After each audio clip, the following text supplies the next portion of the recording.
Rita, yeah, Venmo. We can't. Oh, look at that. Look at that. Yeah. Hello. You can't eat after.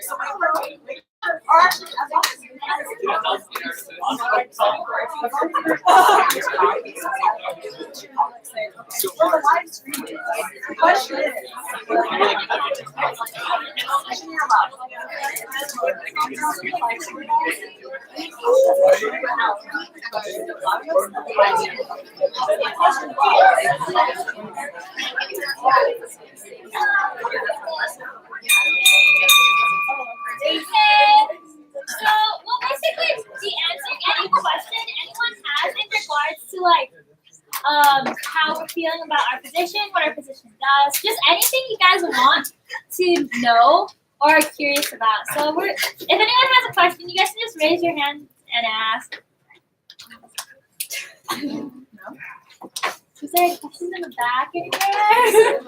In the back of your mind, someone to ask, or a question you didn't get to ask during the workshops?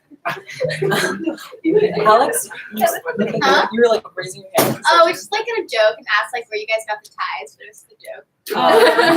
We got it from Mr. Bashir. Yeah, Mr. Bashir owns all of these actually. If you guys didn't hear, she asked where we got our ties, and we said Mr. Bashir. Actually, ties are ordered by Mr. Dimsdale.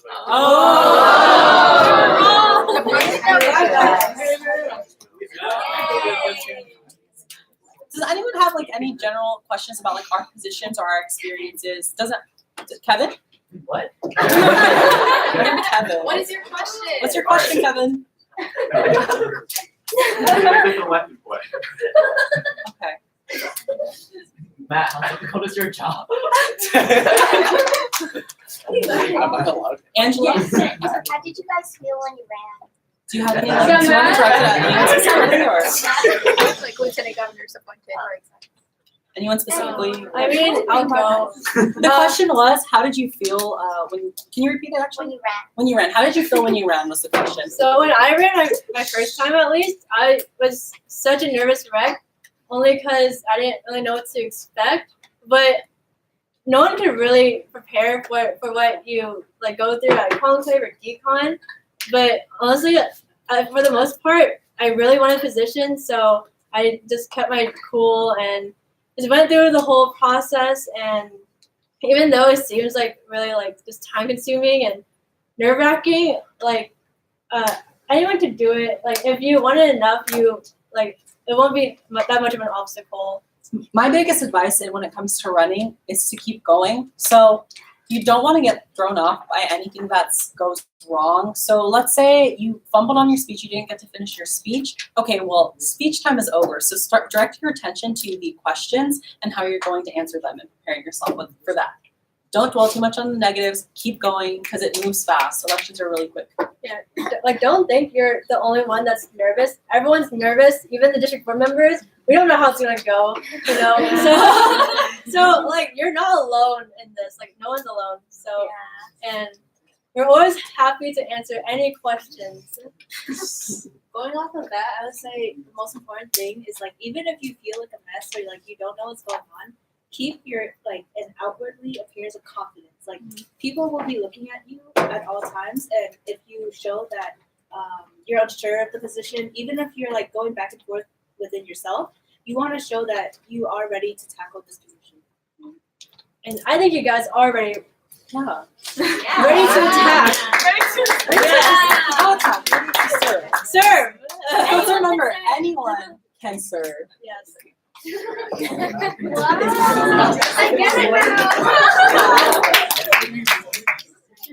Are there any other questions you guys have? This can be position specific. Any other questions? Our experience. Oh, if you guys have questions about how their application process went, most of them can answer. Yeah.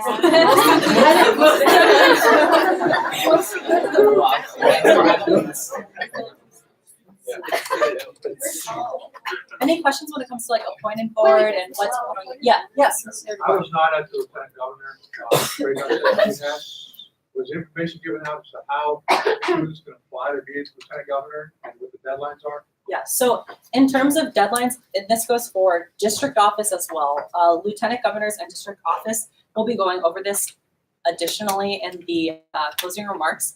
But you have to complete the lieutenant governor service agreement and the district officer service agreement at least a week before your conclave or at another date given to you or designated by your RA and your lieutenant governor.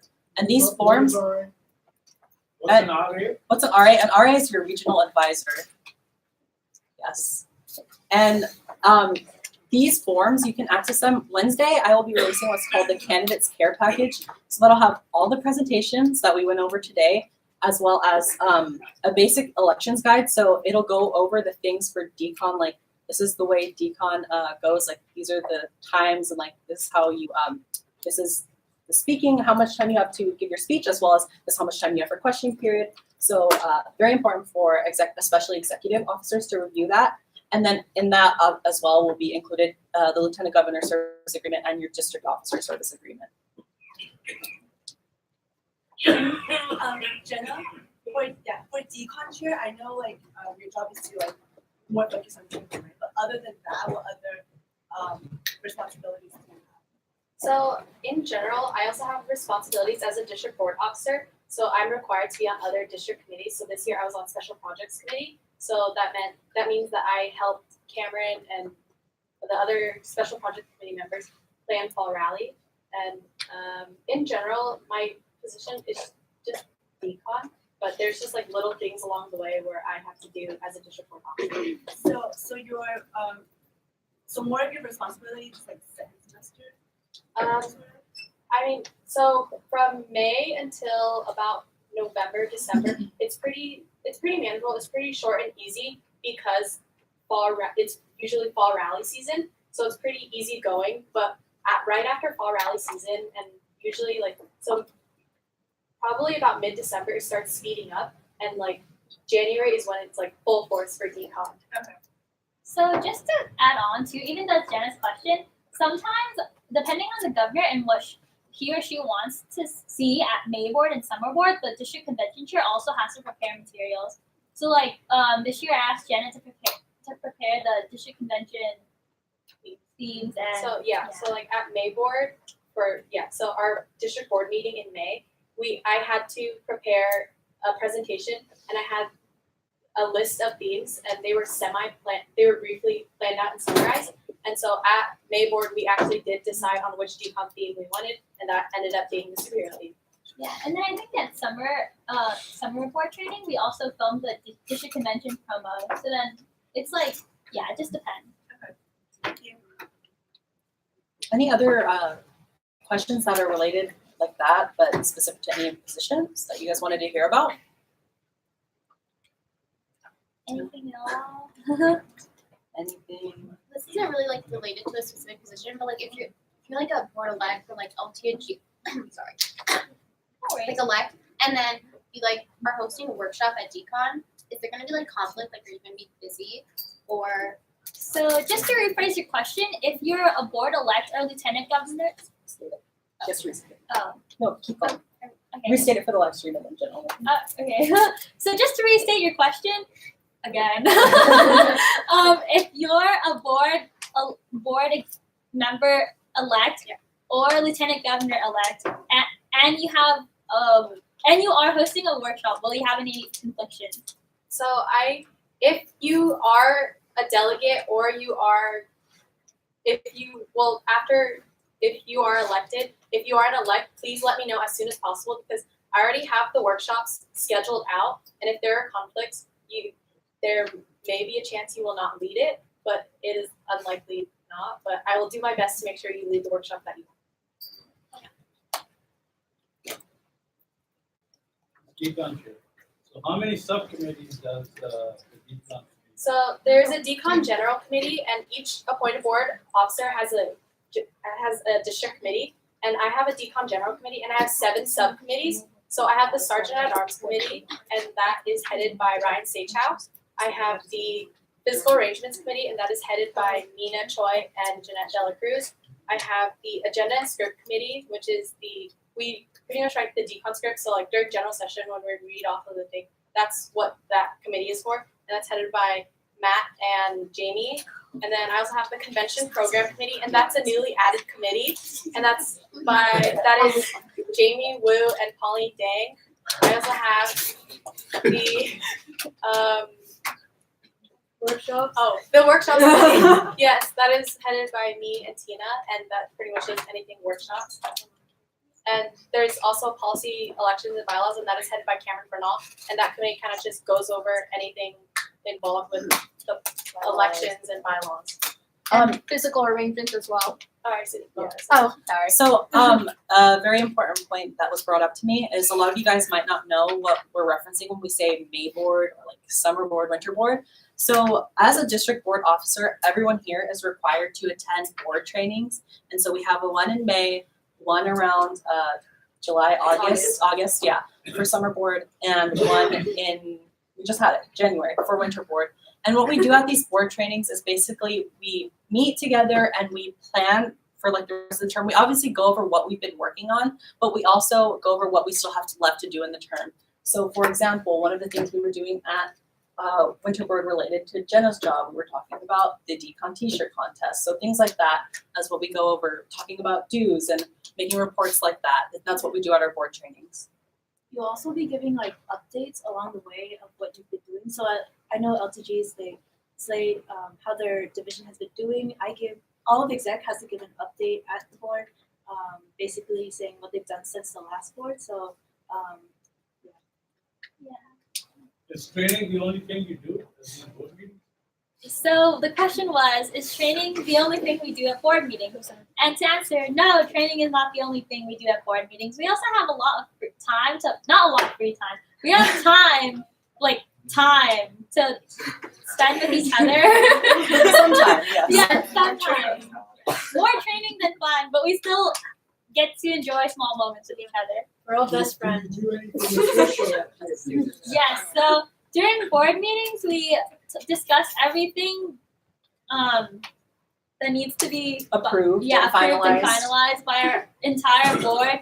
So during our first board meeting, we have to approve and finalize the appointed board officers and make sure they're installed. And yeah. And goals for the term. That's a very big thing of our May board training is setting goals for the rest of the term.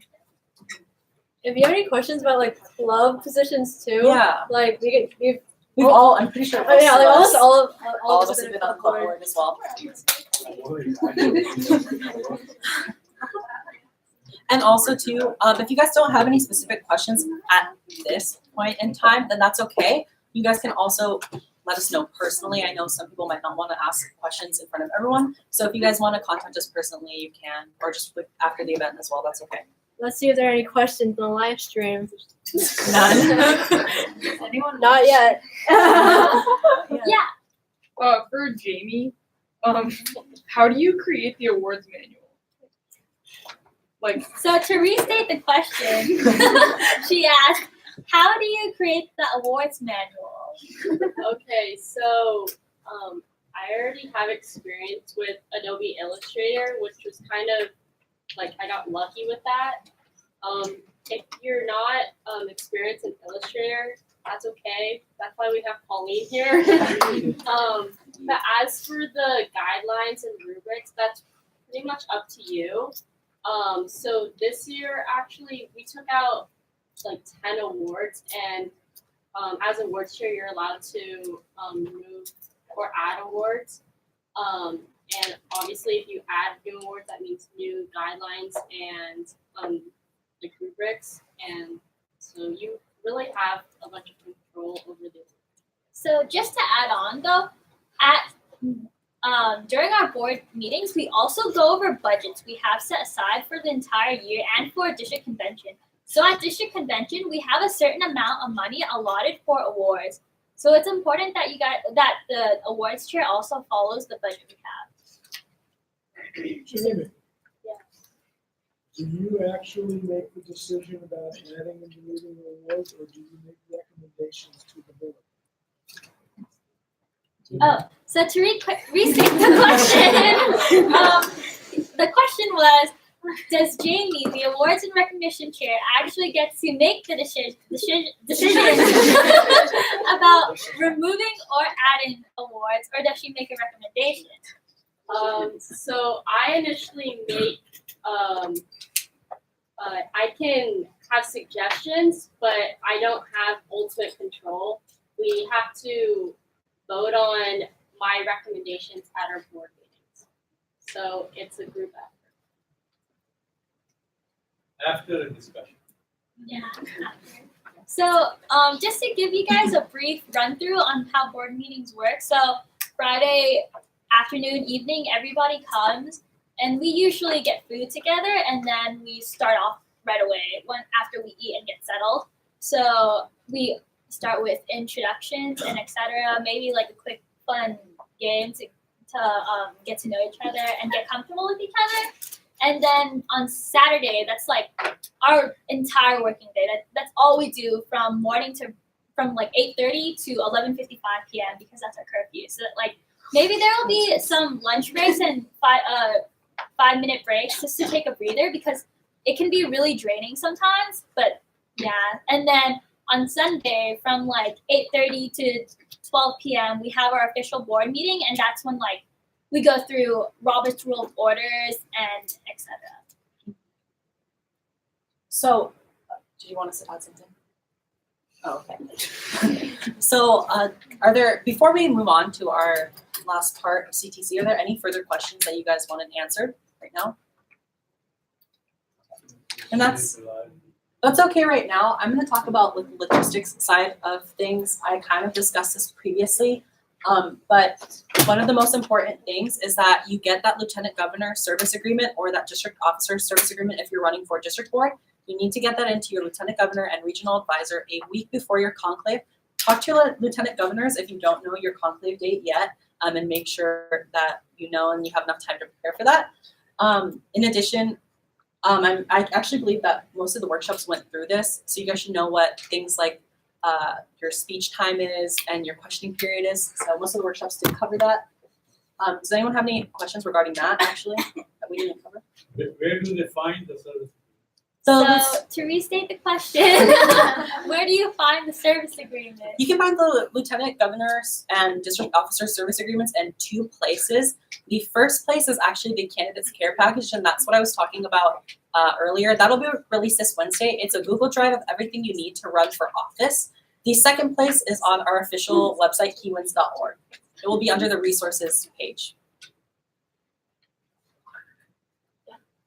During the lieutenant governor workshop, we heard that speeches could range from 3 to 5 minutes, depending on various things. How can a student discover how long he or she has for a speech to run for lieutenant governor? To restate the question was, in the lieutenant governor workshop, we heard that there were varying amounts of time for your speeches. So how can a lieutenant governor candidate or a district officer candidate know how much time they will have to speak at conclave? The best way to do that is to contact your lieutenant governor, because it does vary by division. So make sure you're in contact with your lieutenant governor and that you can have enough time to prepare in advance. Say like you'll have a 2-minute speech or a 3-minute speech, because they are different and they really will affect what you're including in that speech.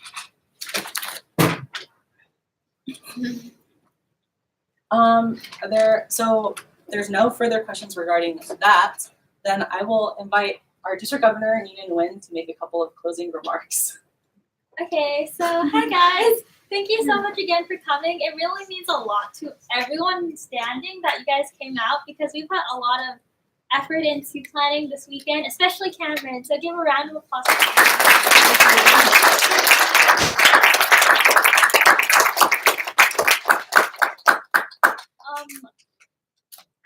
Being here today makes me realize that there are a lot of hopeful candidates out there interested in taking a further step in leading our organization. So that makes me really happy. I hope that everyone here today was able to learn something new regardless of what they're running for. If you don't feel like you're ready to run this year, you always have next year. And don't forget that you have lots of opportunities to take in Q-ins. Like if you don't want to run for executive board, then there's appointed board, there's lieutenant governor, there's club board. Member There's- leaders, you can be a leader as a member too. Yeah, So you can be a leader in whatever, like you can be a leader in honestly any way possible. Like just being in Q shows that you're taking the initiative to serve your homeschool and community. So props to you guys. remember, anyone can serve.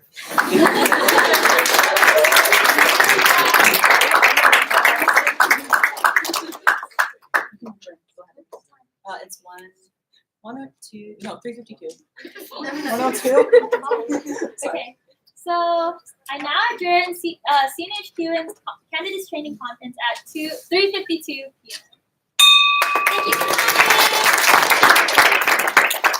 Oh, actually, did any adults want to add anything in before everyone leaves?